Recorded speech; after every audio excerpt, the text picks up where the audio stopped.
It's interesting that there's no pause button on. Like it would be easy enough to put a pause button on this go live um YouTube stream software or whatever it is. Um and so it's questionable as to why that wasn't done. Um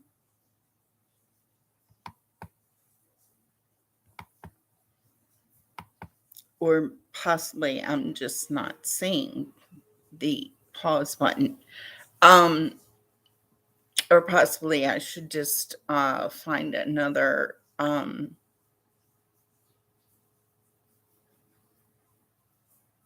there's commentary.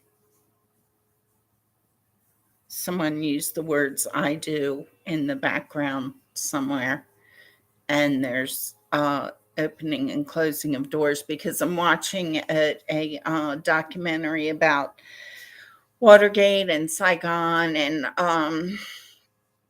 obviously footage that's been colorized. Now, the first thing that I noticed about the colorization, or what I assume is colorization and not possibly that the footage was color footage in the first place, because color television had already come on the market. I'm certain it was available um, before.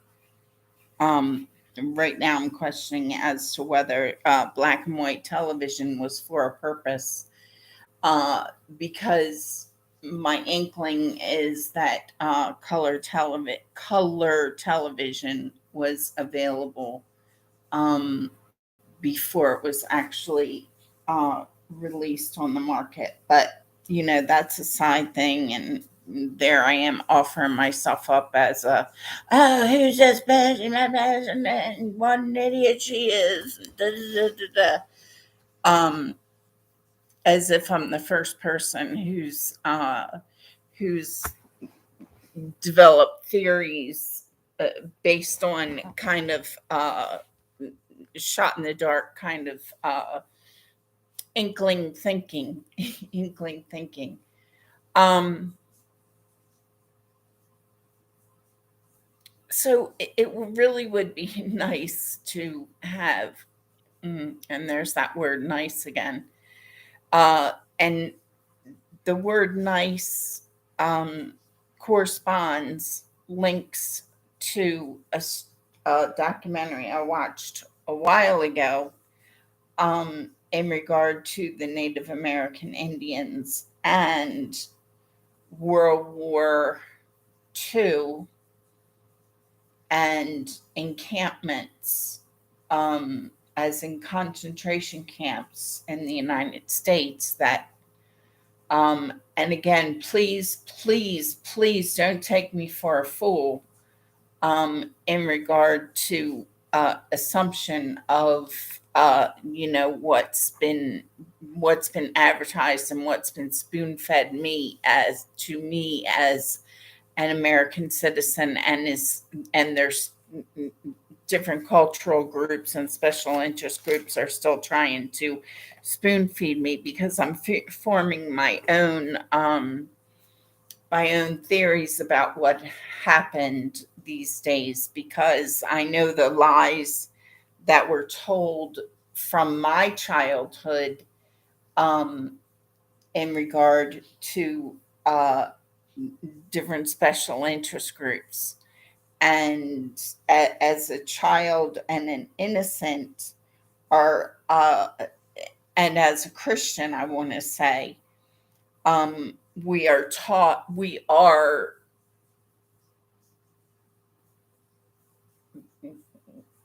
naive and sought after as um, uh, sympathizers, um, based on and from, because children, I don't want to say certain children, because I sort of have a belief system. My Christian belief system is that most that all children are born innocent. And there's that whole movie that I can't stand with Linda what's her face Blair, that I watched one, and it was about an addicted teenager. I have to bring it forward to consciousness because I want anyone listening to have it as conscious information. Um, when I say born innocent, and I'm talking about children who are, to me, babies, infants. Again, I'll refer to what I have written on my refrigerator. My children were conceived in innocence and born into battles of which I was unaware. Um, but when I say born innocent, referring to infants, then that movie comes up. One, because I watched that movie in my youth, and two, because of the words and the name of the movie, and because of my experiences being so attached in more recent years to a, an addict an addict a community of addicts. And it was a disturbing movie to me even back then. um and it revealed events that happened at like children minor age detention centers, um, which I don't want to go into because that's upsetting information to me. And no, I'm not trying to ignore, because I've spoken about this topic many times, but I'm trying to stay on topic of what I opened the video stream for in the first place. Um, and that is, I am like I was saying, I'm delving into um oh, and the word nice. When I say the word nice with a slight drawl, or however, whatever word you want to use, the niece or nice, and now there's, depending on how it's pronounced by who, and it could be pronounced either way, just like any word that is maybe a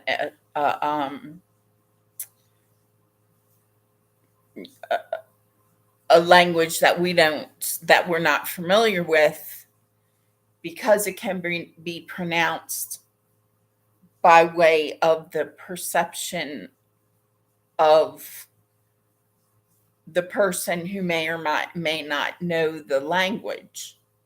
So it would be pronounced by way it's spelled, either niece or nice. And I think within the documentary it was pronounced nice, but I don't want to say, because, well, I just said, but I don't want to commit to how, because I honestly can't remember. But that one was a documentary about World War II. And like I was saying, the concentration camps located in the United States. And again, I'm not. There's no assumption. There should be no assumption on my part, or on anyone's part, in regard to how I see things, because I'm not the naive. Here, take the blame. You're an American citizen. It's your fault. You're blonde hair, blue eyed Christian. It's your fault. That's your cross to carry. Um, and my children shouldn't either. Um,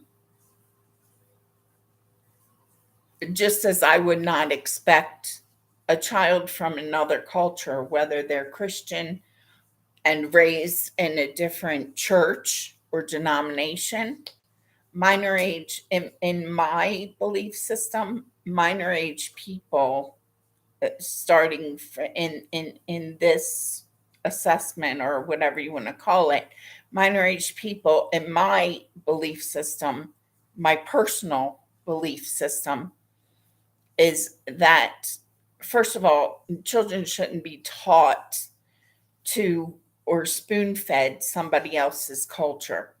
And here, eat your guilt of my culture.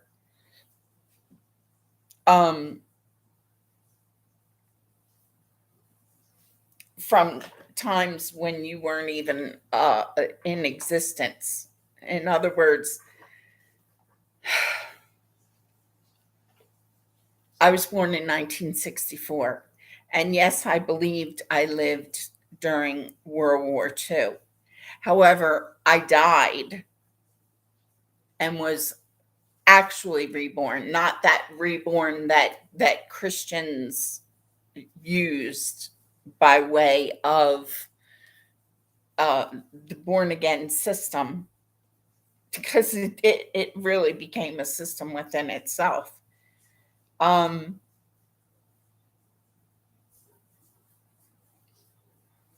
it's so involved, um, because when you've already been used so much since your childhood, in politics and whatnot, um, and as a central processing unit and storage unit of information that you don't have conscious awareness of, um, by way of uh,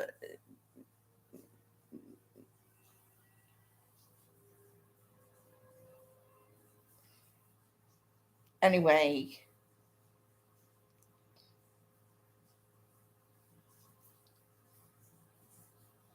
So the Watergate trials happened within my lifetime, but I was too young to understand. I only knew that it was always on the television, no matter when you turn the television on.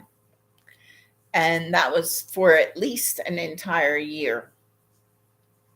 And I hated it. I hated that, as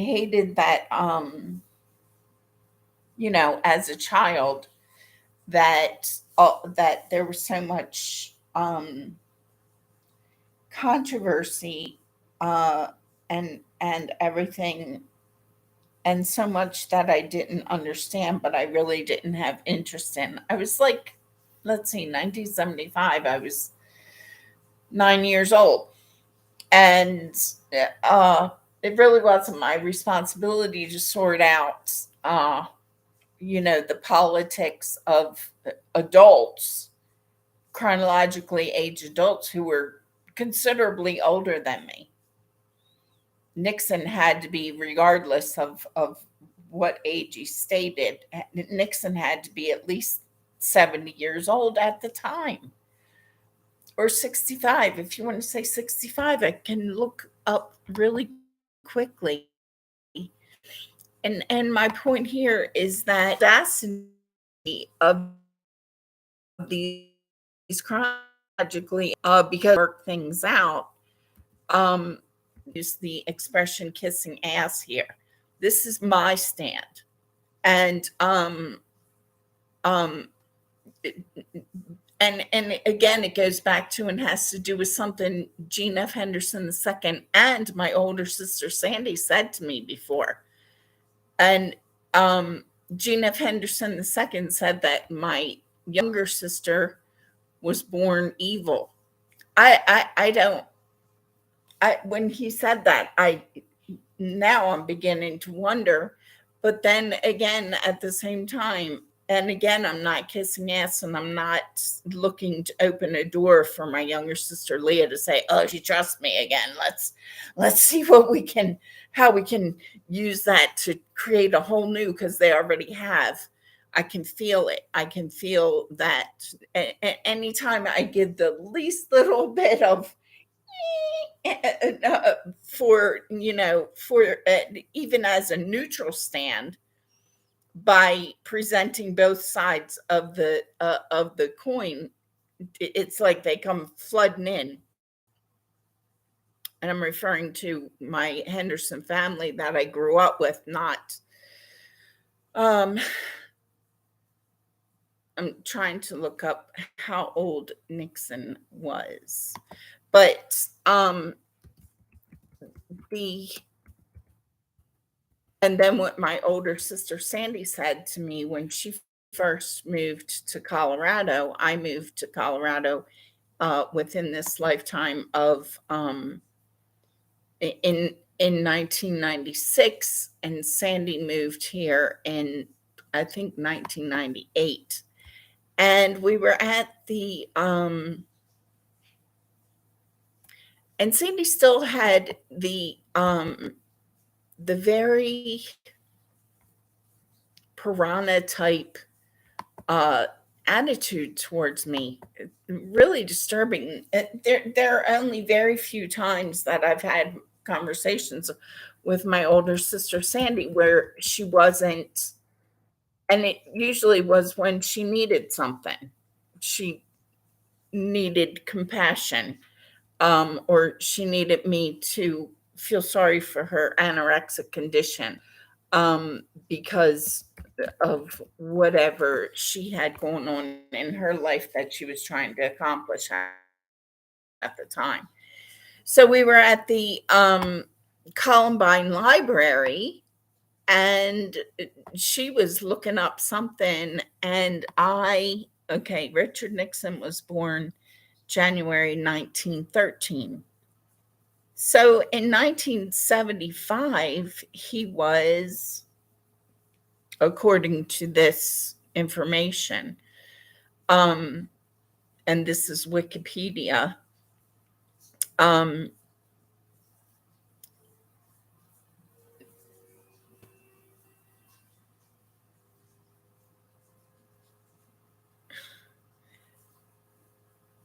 my ability to do math in my head is um, not as all right. So 1975 minus 13, 75, 65, 65 minus 3 is 62 years old. Okay, so in 1975, according to this information, and again, believe me, I know facelifting took place back at this time, because I pretty much can see that, that facelifting was a thing long before 1975. So anyway, according to this information on Wikipedia, Richard Nixon would have been 62 years old in 1975, which was when the Watergate trials started, congressional hearings, whatever they're called. And therefore,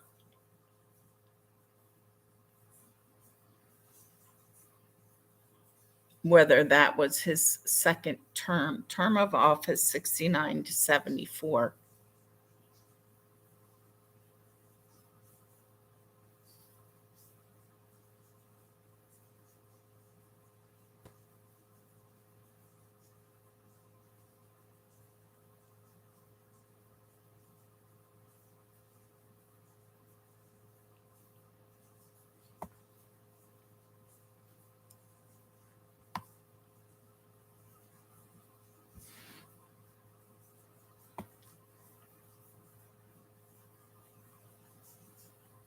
So as I'm watching this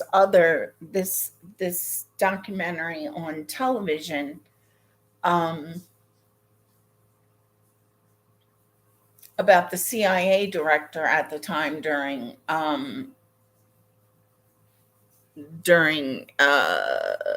Nixon and the Korean War stuff.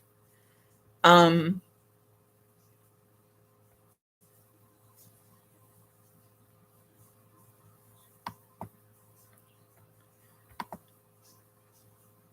because the CIA director, this is a case or congressional hearings that I don't ever remember hearing about. So this must have been, from my perspective, my immediate interpretation of the fact that I had never heard anything like, I heard about Watergate on a constant basis, and I don't ever remember hearing, even not even through my years of existence, from the time that I was a little girl until, in other words, this right now is the first time, excuse me, that I ever heard about congressional hearings and or this guy named William Colby, who was evidently the director of the CIA during Nixon's presidency. And the reason it's important information is because uh, things have never been resolved with Watergate has never been successfully resolved. And when something is not resolved, then it affects our children, even though my children are 35 and 14 and 15 years old, and it affects me. And because there's no, this is what is frustrating to me about men being in charge, whereas when I was younger, it seemed natural that men should be in charge, but I'm realizing uh more these days, and I'm not trying to get on board with any kind of uh Iron Woman, hear me roar, uh you know um kind of mentality, going back to Helen Reddy, because that song, Delta Dawn, and the Delta of the Nile.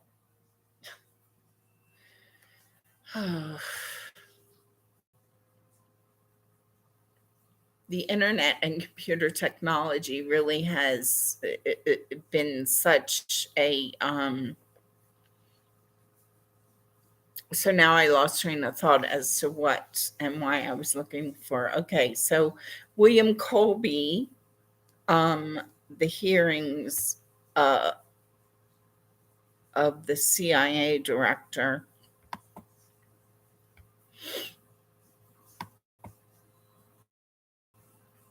church committee hearing, church being uh,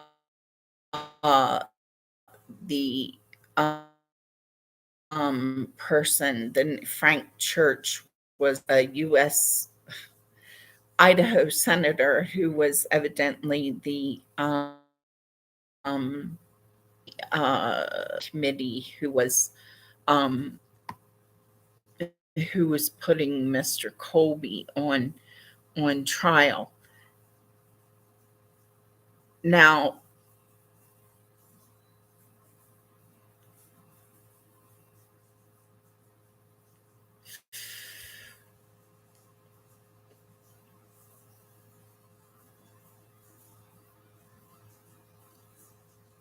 I can't find the exact. Okay, September 23rd, 1975. I'm trying to see if the two the two trials were going on simultaneously, or if the hearings of William Colby were or Watergate was preempted. Watergate trials were preempted by uh, the William Colby, and I can't immediately find that information. So I'm going to pull back just for a minute. So it gets so confusing because it's such a pressure, it's high profile case still. It's like, when you get so close to and realize how much closer you are to the people involved than you ever imagined, that that it becomes even all these years later, it's like, oh gosh, don't, we can bring all that up, but you're not allowed to research that, okay, is the kind of pressure that you start to feel. But as and in finding how I was uh used in all that.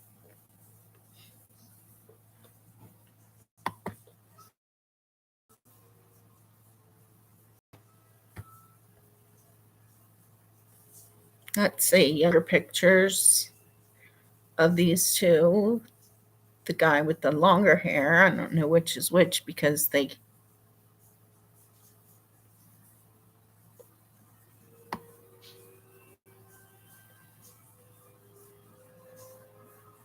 one looks like Doug Warrington. Oh my gosh. And the other one resembles Ricky Warrington, or Rick Warrington,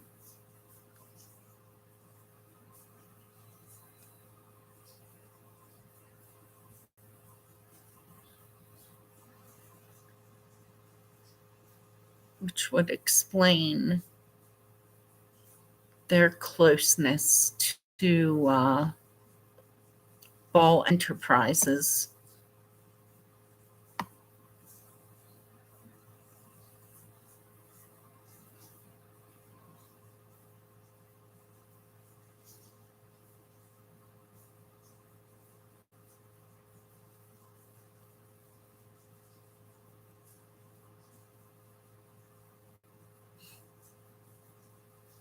Ugh.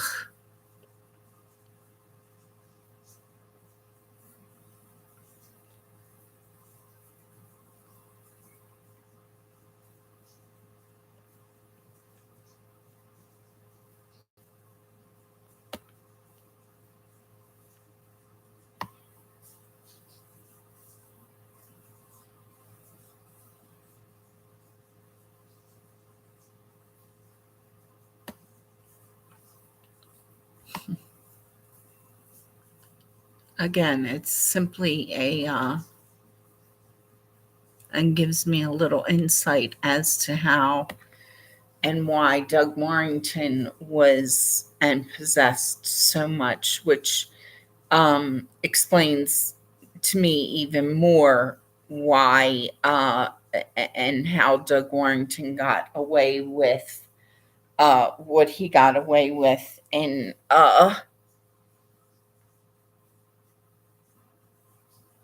how he was able to track me when I was trying to break up with him.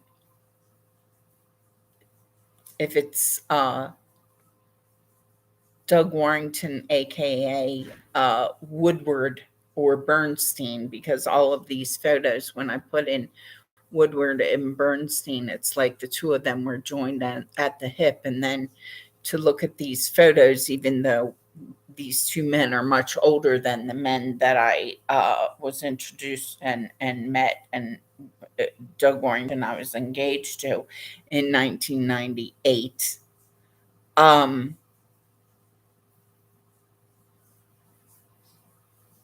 and the fact that Doug Warrington and Dave Warrington and Rick Warrington really didn't look anything alike either. Um, and here I see photos of Woodward and Bernstein practically joined at the hip because they were within their careers. And within the case of Watergate, uh,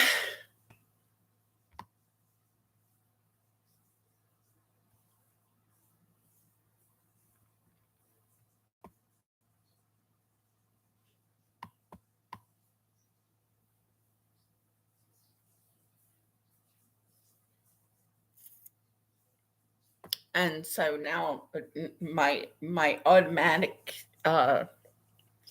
response is, or question in my head, let's see, is it Ricky Warrington, aka Rick Freeman?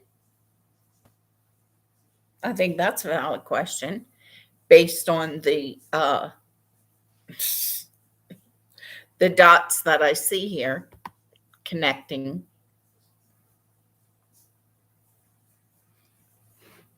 Bow tie ball.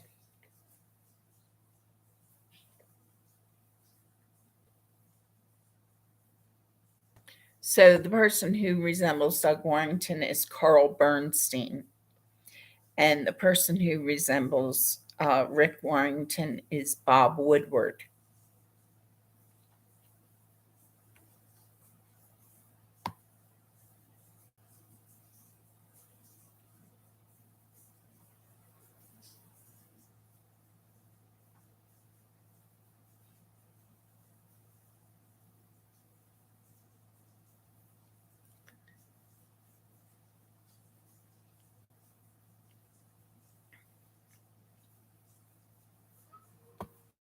Let's see who's in this photo.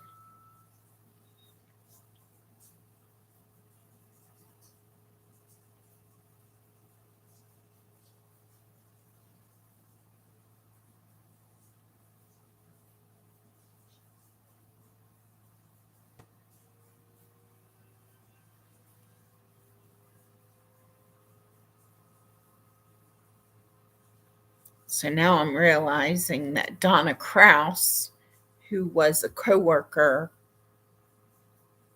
at Wendy's, but she came in soon before, or yeah, soon before I had actually, was that, I'm trying to remember if that was before or after I got the notification from the FBI for employment.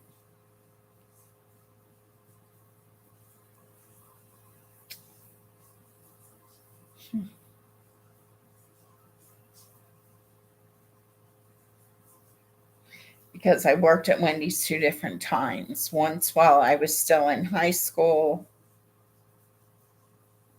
and I worked for like a year after that. And then the year after I graduated was when I received notification from the FBI that I had been accepted into employment at the FBI. And I'm trying to remember whether Donna Kraus Construction comes up. Debbie Warrington now comes up, which never did before, because I, again, didn't realize the alias system and the political. I what didn't have any kind of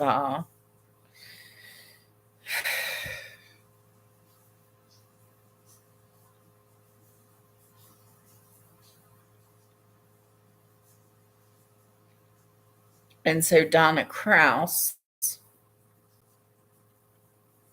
Why Woodward, the characters and persona of Woodward and Bernstein have any interest in me working for the FBI? Question mark.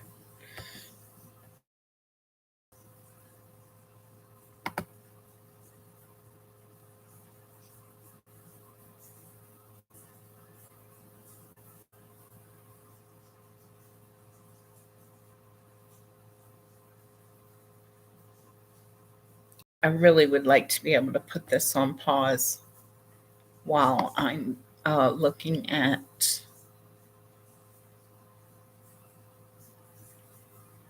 I don't see anywhere where I can put this on pause.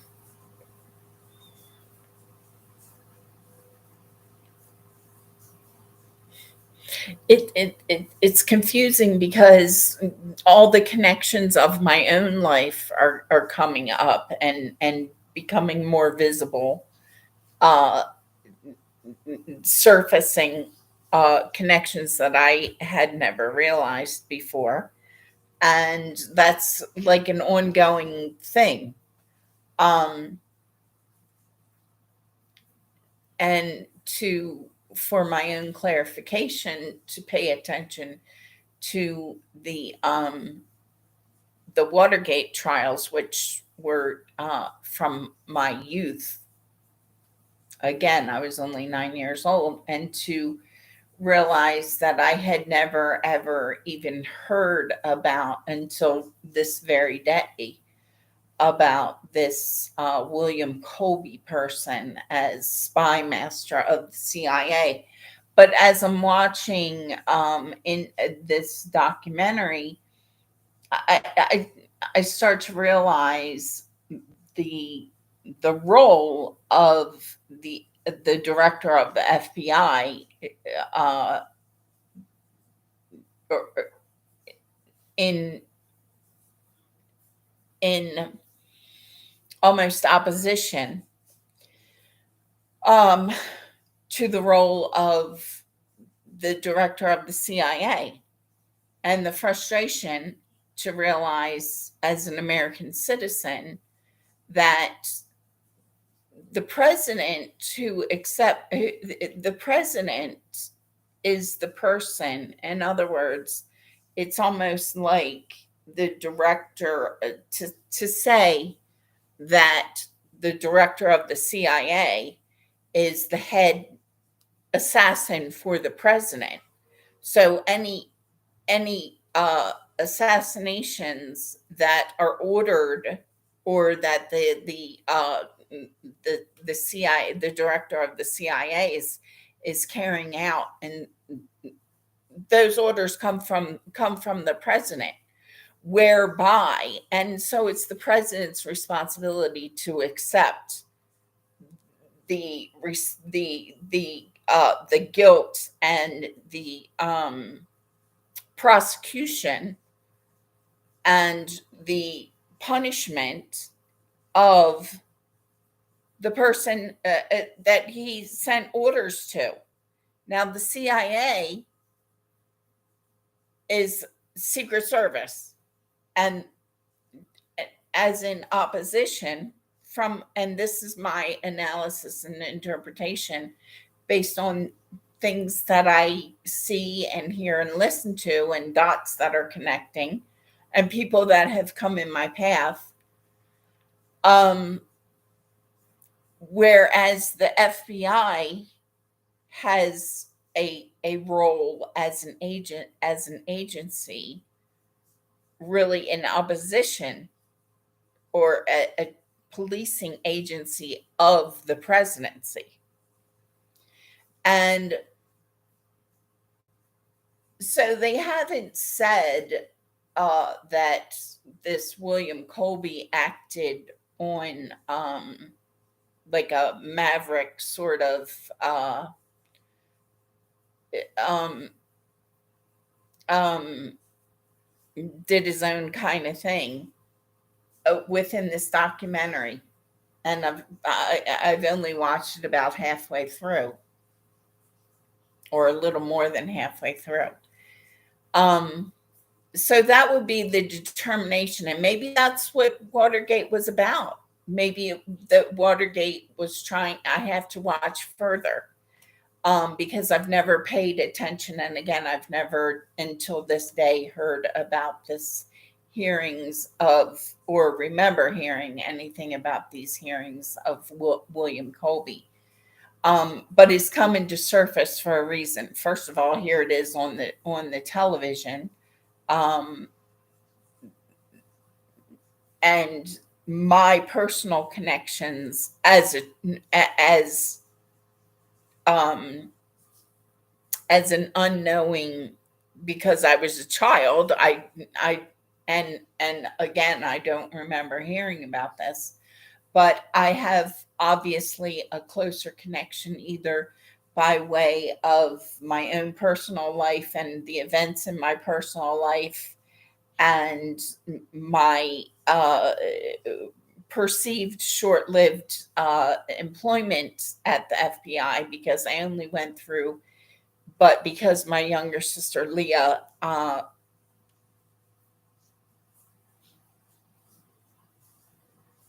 and my missing employee badge, and the fact that if the FBI sent notification via mail, because email wasn't a thing as far as public use, whether it was back then, whatever. Um, my missing FBI employee badge is becoming a bigger thing than I could have ever imagined. Um, and again, here I state that honestly, that I I went to the week-long orientation in like a class of what seemed like 200, 250 people. It might not have been that much, might have seemed like more than what it was back then, because I don't like crowds of people. I don't like new situations. Um, I felt like the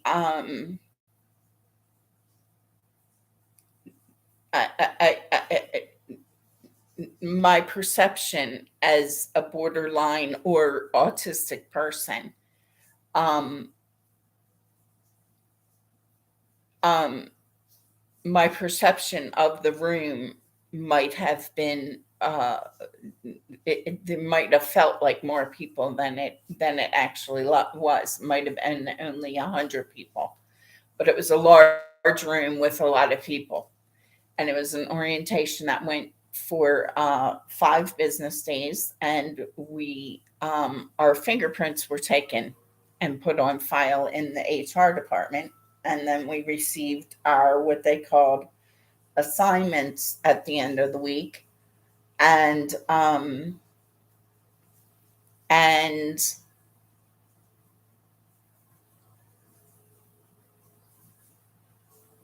and so that connection in my FBI badge might be of huge interest as, again, a litmus test with within, because there's a reason why this is surfacing.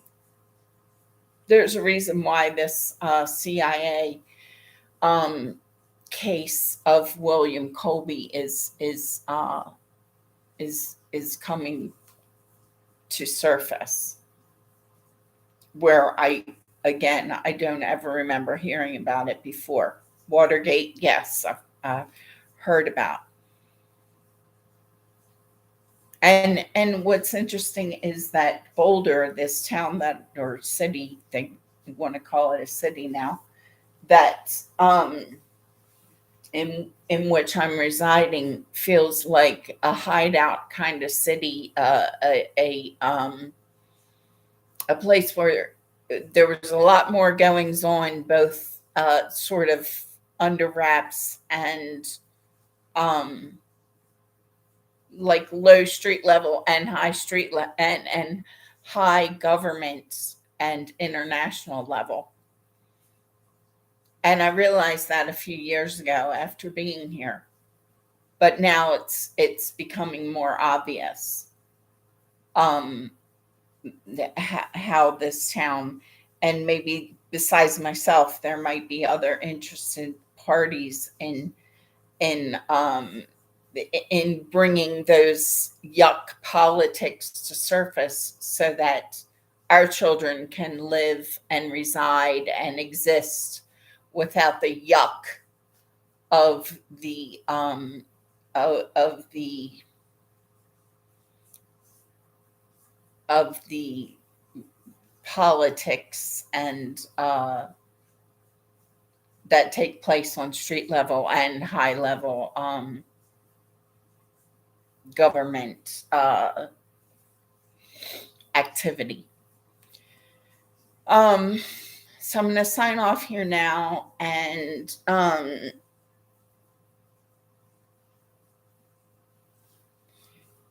my main goal in watching this, well, there's a few main goals, but as far as emotionally and propagandically, as far as and comparing the plight of the Korean people, I don't want to carry the cross of the politicians who were firsthand involved. And so my personal natural inkling is to, oh my gosh, watch this.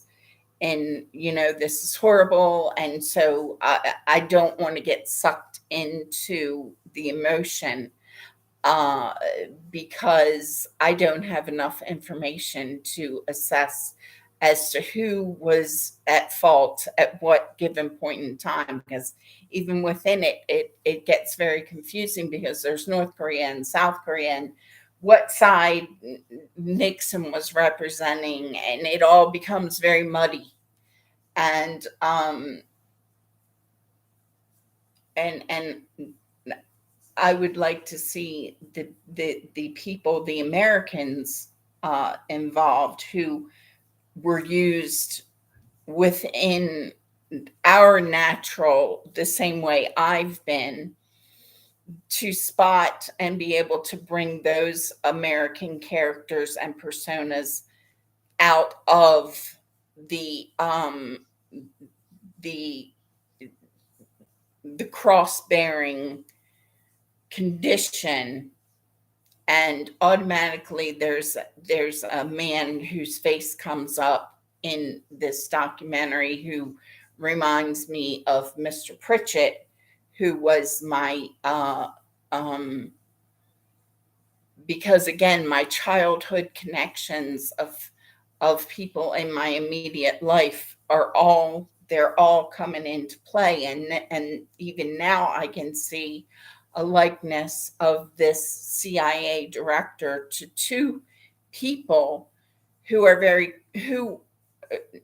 Carl Truner was rather close to me. I didn't see him on a regular basis, and his character is questionable within the name Carl Truner to me, because I never liked what I saw in regard to how he treated my cousin Eric Truner.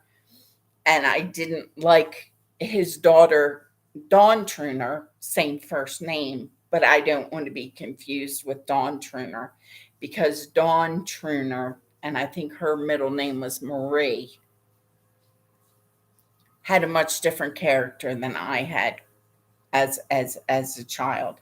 And she might have been one of those people who was very much older than what she was presented to be.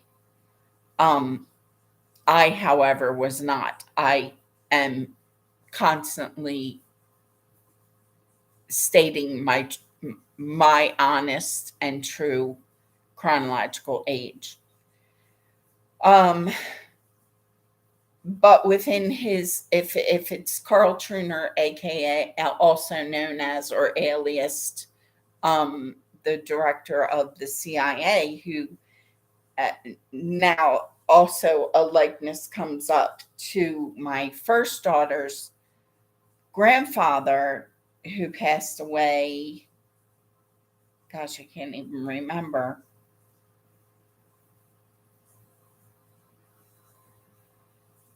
Or my first daughter's great grandfather, actually, Ernest Johnson Sr., who comes up within the past like 6 or 8 years in a portrait likeness to the very old pastor of of Bel Air United Methodist Church, and his wife, the pastor's wife, with a likeness to uh, Ernest Johnson, Mrs. Ernest Johnson, um, Senior. So there's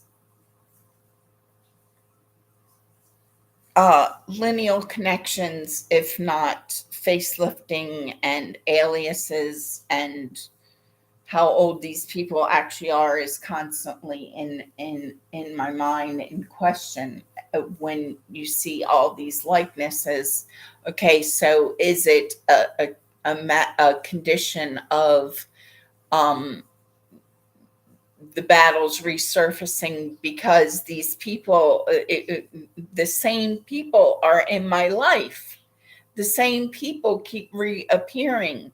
Like when I find, what I'm saying is, when I see photos of myself as of a little girl around about the age of 4 or 5 years old in a photo from World War II, Hitler days, and the girl in the photo standing beside me is Heil Hitler, and I'm standing there just, or I'm saying but the little girl who looks exactly like me when I was 4 or 5 years old in 1960, uh, 8 or 69. Um, the same people keep appearing in my existence throughout history, um, as an involvement in my life. Um, and now I can see the same people are coming in to involvement in my children's lives. Um, so it's disturbing to have all these connections and be expected to just have the same role, or live the same role again and again, and oh, just shut up, because who are you, kind of thing. um but yet the same battles are being they're still resurfacing. And now even the ones that within my lifetime of this existence, since 1964, um I see the personal connections of people who were in my immediate life as a little girl within the Nixon trials. And as we sat and watched those trials, I wonder, I have to ask myself today, like, did my grandparents, were they sitting there with a lock on their lips, knowing that they knew much more about what was going on in the politics of Watergate and all that? Um, Certainly, I wouldn't expect, as a 4-year-old girl, for them to sit there and explain it all to me back then, because I wouldn't have understood or been able to sort that information. I can hardly sort it now. Um,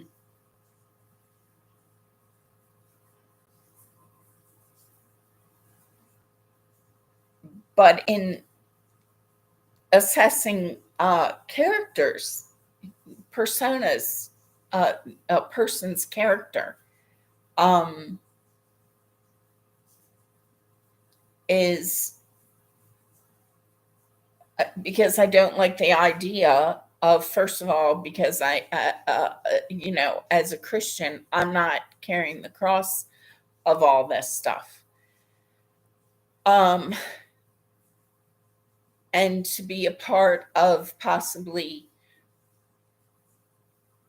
again, I want to use the word, pulling out the um, the personal characters of anyone who was involved firsthand in this stuff, who possibly was used as the, okay, now we're going to send this group of guys in to be the smoothing over of, because they're the compassionate, their natural character is to be is a condition of compassion. So we're going to send those guys in to smooth things over with the people from Saigon. And whether or not those men knew that they were being used in that manner,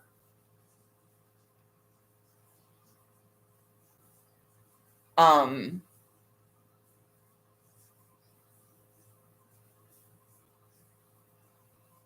again, it's a cross-bearing position to be put in, and I don't think it's right for them to be continued to continue to carry the cross, and that those people who are actually guilty need to be brought to surface and held accountable. Not their children, not their grandchildren, because now I refer back to the conversation that I had with my older sister, Sandy, who seemed to have a lot more conscious knowledge of strategies and stuff like that. But her comment to me back in like 1998, because I specifically remember it was when she first moved to Colorado in 1998, and I had already been here in Colorado since 96. And she seemed to be more in the know of political information, as in what was really going on. And in fact, I had said to her before, gosh, it's so weird. And it was an upsetting and disturbing kind of uh, condition that it was almost like I knew I was being held in this condition of, oh, we're not going to tell her anything because she's the Christian and she's going to carry the bag for it all. Okay.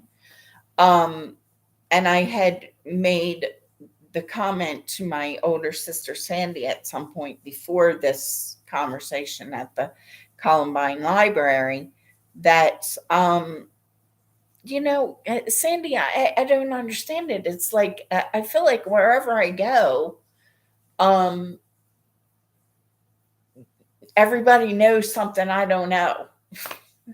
Like no matter where I go, I'm surrounded by people who know something. They know something I don't know, and that's the way I always felt. And her response at that time, maybe they do, Dawn. And that's exactly the way she answered me. And what I was saying was very an innocent comment, and almost like a younger sister looking to an not almost like that's what it would inform my comment was made. A younger sister looking to an older sister, do can you help me with this sort of uh, feeling of the condition that I'm living in mentally? Um,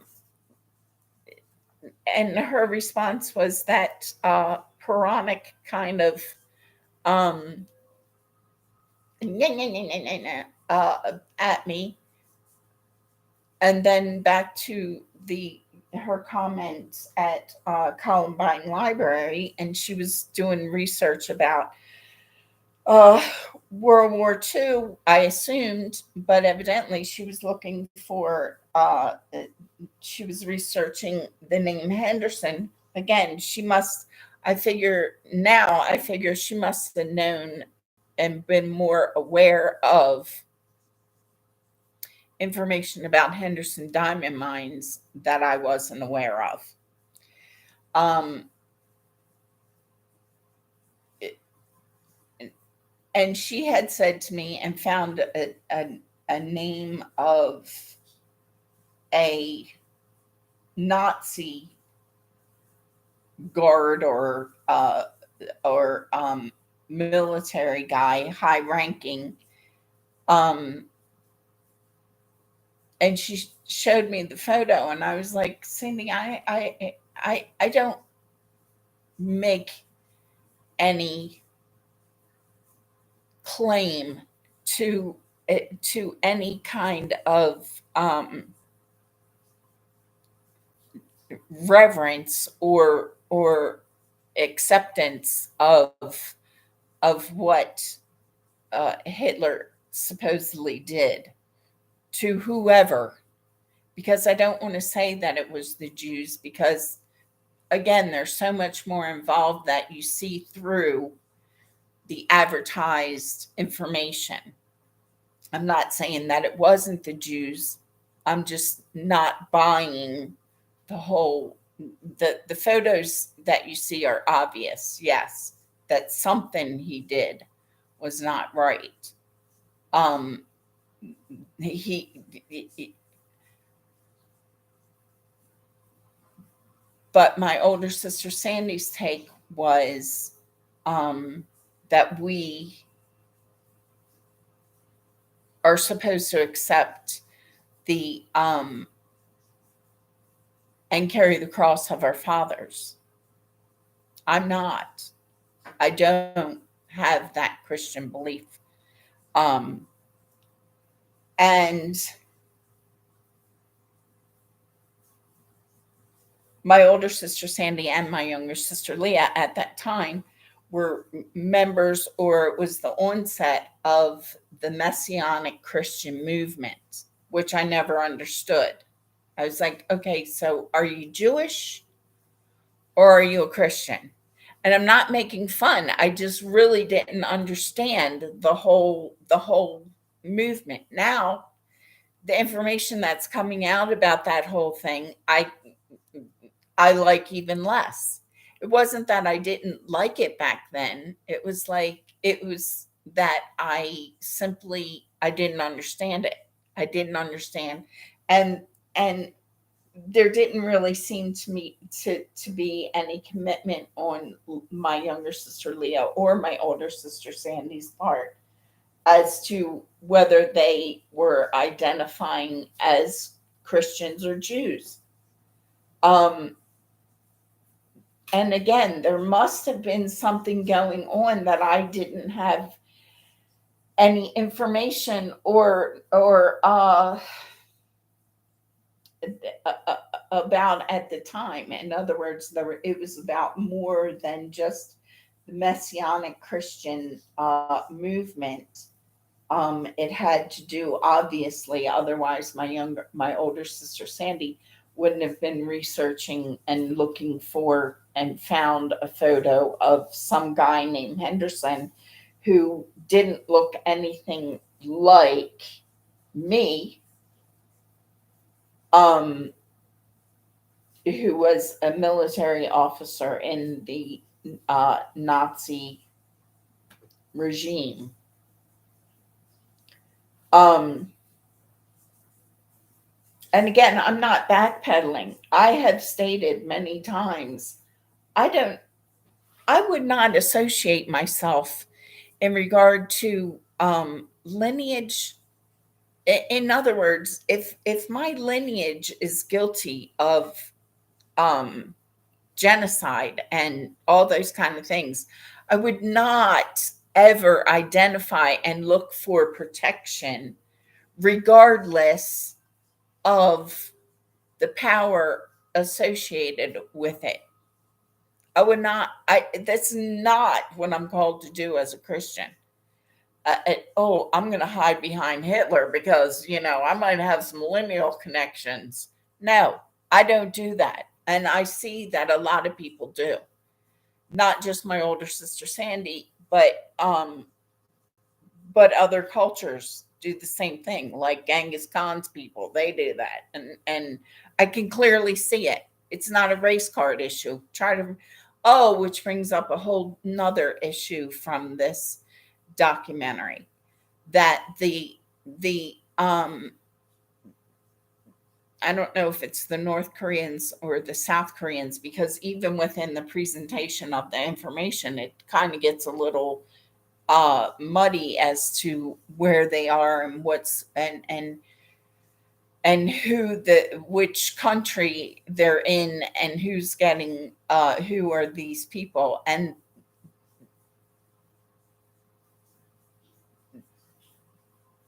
they were placing the ace of spade in the mouth of the people, the Korean, whether it was North Korean or South Korean person, um, after killing them. Um, and Doug Warrington used to call me Doug Warrington, possibly also known as um, and now I already forgot which one is which. Woodward or Bernstein, Watergate trials. Um, he used to call my daughter Ace all the time, and I didn't like it. I didn't. I I was like, Doug, don't call my daughter Ace. She's a girl, and that sounds like something you call, I don't know, a punk boy. Someone who's been identified like a punk. And now I question yet again, um, in an even deeper, like disturbing, like, okay, Doug, what were you were you purposefully, and why, and what was your motivation in calling my daughter Ace, my 8-year-old daughter? It's irritating, and he needs to be brought to he for me and my children's um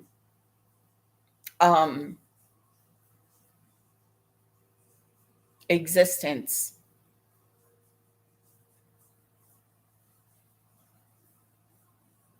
What was his motivation for calling my daughter Ace? And he didn't stop. He kept calling her that. And then he couldn't understand when my decision in breaking up with him had to do with the way that he treated my daughter, and that it started to feel like, and he was like actively trying to place himself as a wedge between me and my daughter. And I said to him, and if it feels like you're trying to make me make a choice between you or my daughter. And he had a very strong, we had a conversation, and she was only 8 years old. And he had a very strong belief that when she turned 18 years old, she was going to be out the door. And I said, sorry, but I don't have that belief. I don't believe in kicking people out just because they're this age. If she's working and or going to college and needs a place to stay to save money and set herself up in a financially more uh, stable and comfortable position than I ever had, um, can, will I expect or ask for room and board? Yes, but and that's my daughter, and I'm going to expect and or ask for, probably she's going to get a cut rate for. But he had a strong thing that no, she turns 18, she's out. No, I don't have that belief system. Sorry, I have a belief system that, yeah, maybe by the time she's, or he, son or daughter, reaches the age of 23, 24 years old, that they should have been working on, because that was the agreement for them to be able to, and that they should be saving. And so by the time they're 22 or 23 years old, yes, then. but there's conversations in the interim saying, how much do you have saved? Are you making sure? And da, da, da, da, da, and please show me your bank account. And that's the stipulations of being able to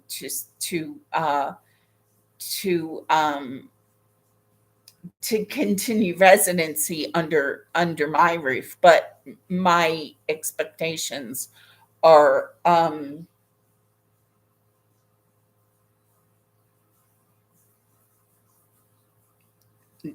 loose but firm.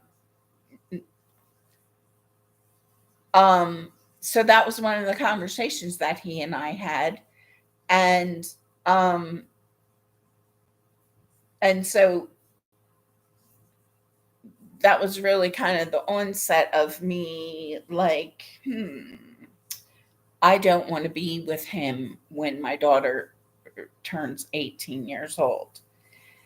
And I can't remember, I'm pretty certain that that conversation had come about after I accepted the engagement ring that he might have dug out of my diamond mines in the first place. Um,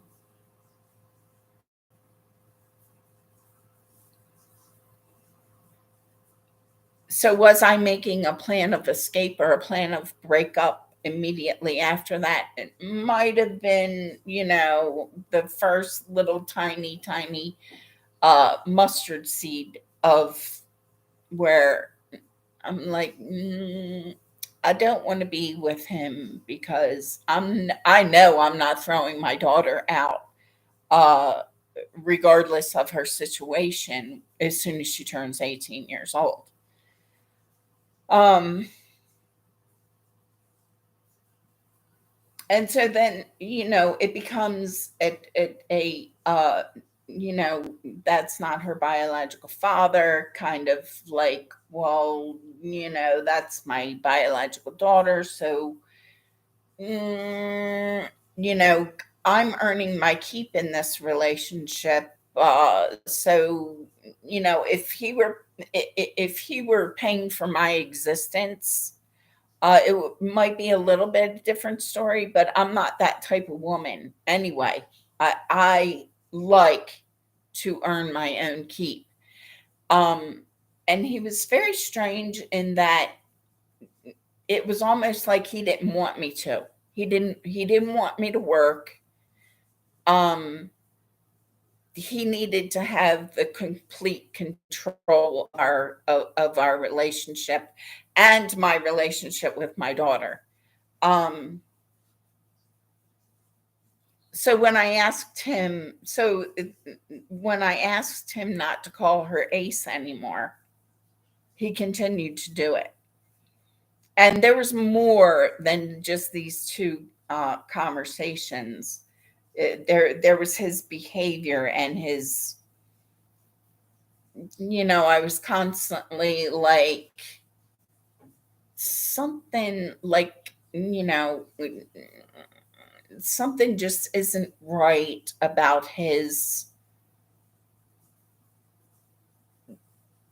the dynamic of his and I's relationship, and in particular regard to my biological daughter, and the fact that he wouldn't allow me to cook. There was just something more to, and now I'm seeing, now it's presenting itself more and more, and because now I see the connection of him, that he might actually be, and it would explain his very strong, very he had a very strong presence, like an untouchable kind of guy, like a mobster who the government, and no one could, bring um to justice kind of person. But I didn't know of any guilt that he had. Um, but it was like in every situation that we went to, he had this really like weaselly, but yet he received respect from everybody that was around, like even the president of the company. And it was like he had more power by way of maybe questionable connections than the owner of the company or the president of the company and of some other people. And I never could understand it because I didn't find him to be anything like worthy. I never found him worthy of the amount of respect that he got. I didn't find him worthy of it more and more as our relationship and events unfolded in our relationship, um, as time went on. And I began to see him more and more as a really weaselly kind of character.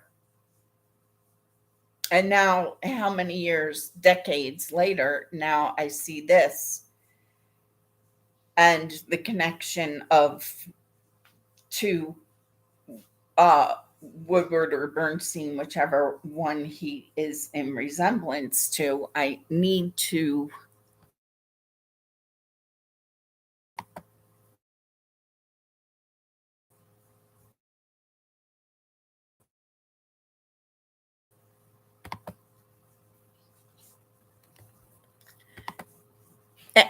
an immediate a need for attention to the protection of myself and my children.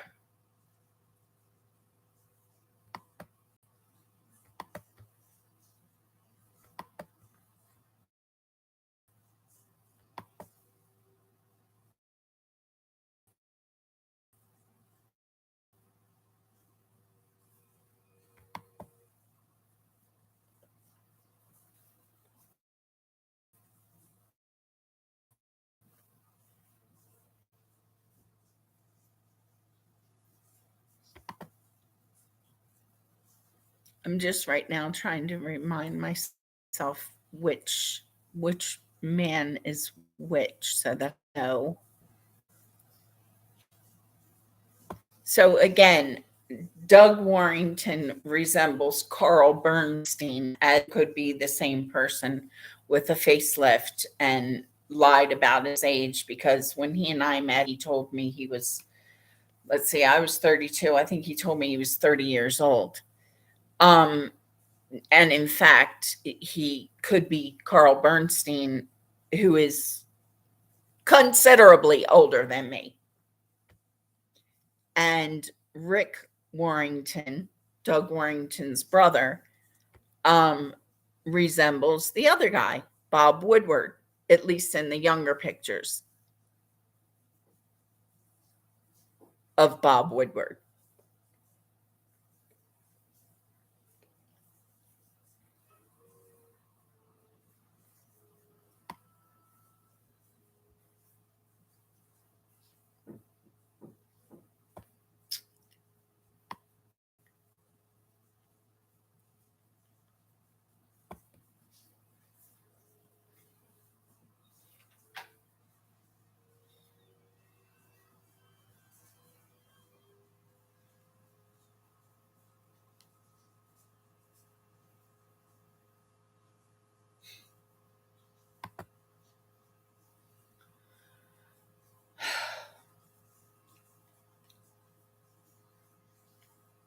And right now, I need to see who this.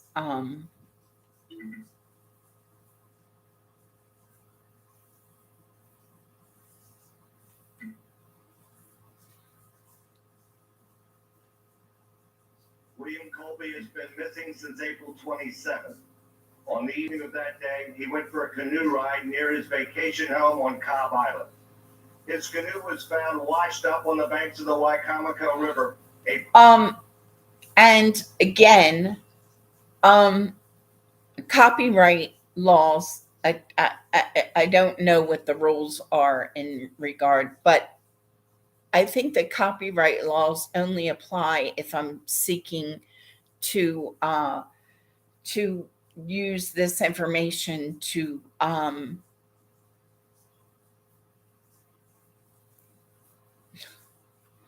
get money. In other words, if I'm using this information and then seeking advertisers on my page, which I'm not.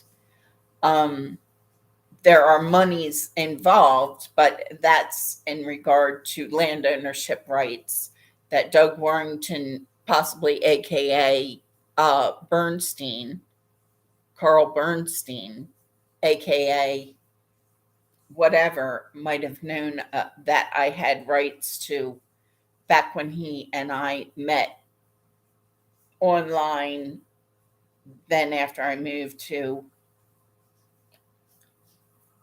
and that isn't included within copyright laws because that's a different type of monetary assessment or distribution.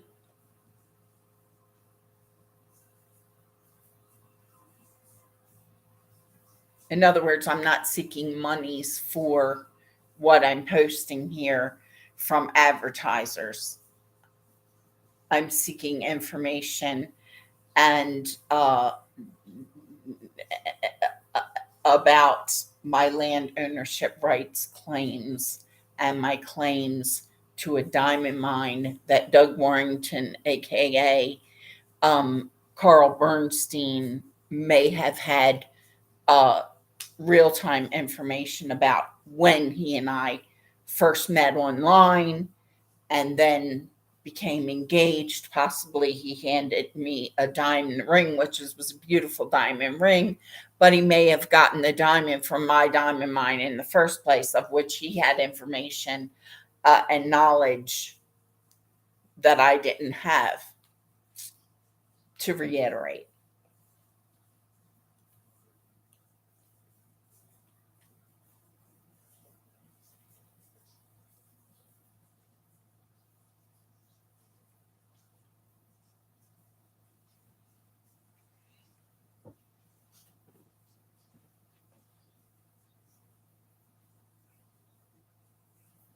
And the take or the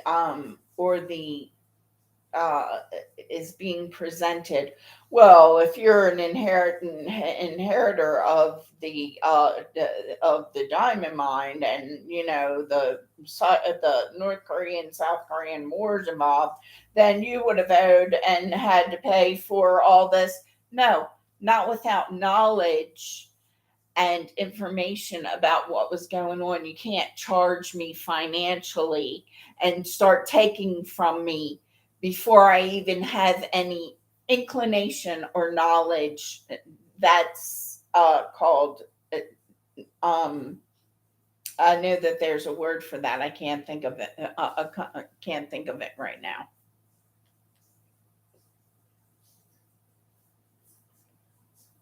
It's like what what the construction industry, like, okay, well, we know that and we're going to fund all this construction with these diamonds that we're pulling out of her diamond mine. We know she doesn't know that, she's really the owner of this diamond mine by way of inheritance through what goes back to the pioneer days, possibly.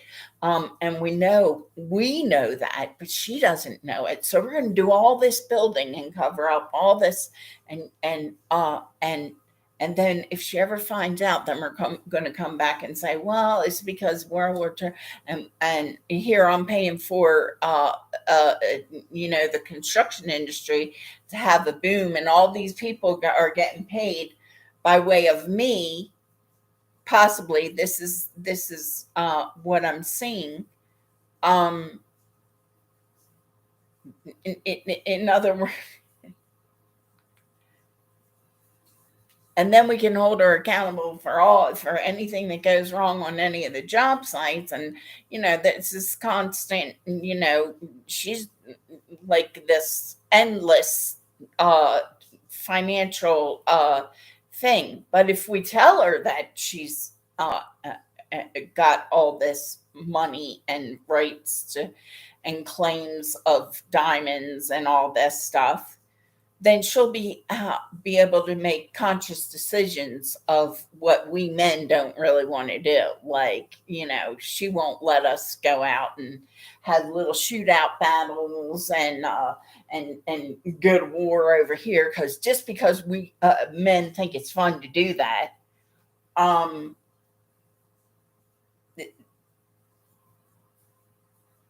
it all becomes so obvious and so really irritating.